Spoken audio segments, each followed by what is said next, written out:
invited guest. And as the host, he invites us to share in the blessings he so bountifully provides through worship.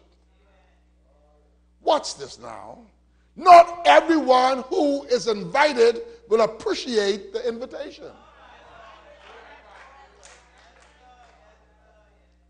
The reason for this is because the host has the right to set the rules of how those who are invited are to conduct themselves. Many have turned down the invitation all because they do not want to be subjected to the order of the house. These people do not mind being in the house as long as they can do as they please, act how they want, and blatantly disrespect authority. But as soon as they're called to accountability for their actions, they move to another place. Could I tell you that most of the times when you miss someone out of the fellowship, it is not for the most part that they have been assigned elsewhere. More than often, they leave because they do not want to be under the order of the house. I'm going to help some folk here this morning. You have a whole lot of folk who are dissatisfied with authority. As long as they can get away with what they want to get away with, as long as they feel that their hand is on the throttle, they will stay.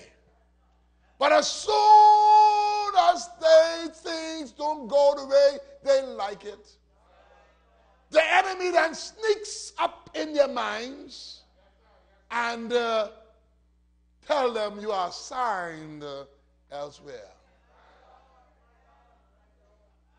But watch this. Not everyone who comes to the kingdom has a kingdom mindset. Could I say that again?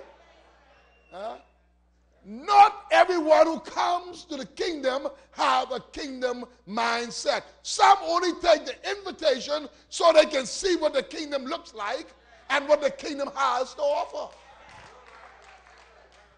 They never came to stay. Everyone will not meet the requirements of the kingdom. You have to understand that. No matter how persons may act in the interim, it's when they've been in the kingdom for a while and God has positioned them to work in the kingdom, that's when you will know if they are kingdom people or not. Therefore, they will not stay with your best effort to try to keep some. They will leave. Why? Because they're not kingdom dwellers. The disciples of our text asks a most important question of God. He asks, Lord, who shall abide in the tabernacle? Who shall worship in the spirit of holiness in your sanctuary? You see, David had seen so many come to the tabernacle for the wrong reason.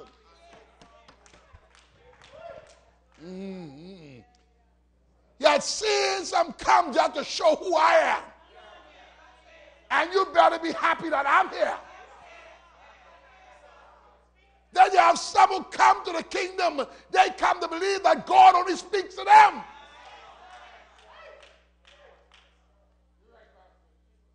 And they've seen a whole lot left the kingdom for the wrong reason. So he asked God to set some requirements for those who would worship him in the spirit of holiness, in the confines of the tabernacle. The first requirement the Spirit gave David is to be an acceptable worshiper or a worthy worshiper of God. One must walk uprightly. Now, this doesn't mean that your physical stature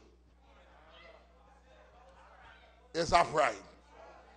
Because there are some who can't stand up physically, but they are walking upright before God in their worship, in their lifestyle. They walk upright before God. Walking upright means we must avoid hypocrisy. That's what it means. And dabbling. Too many hypocrites in the church.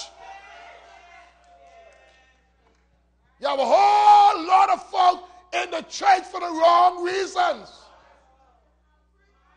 See, we know worship is in us. So we seek a place of worship. But we only want worship where we can do what we want to do.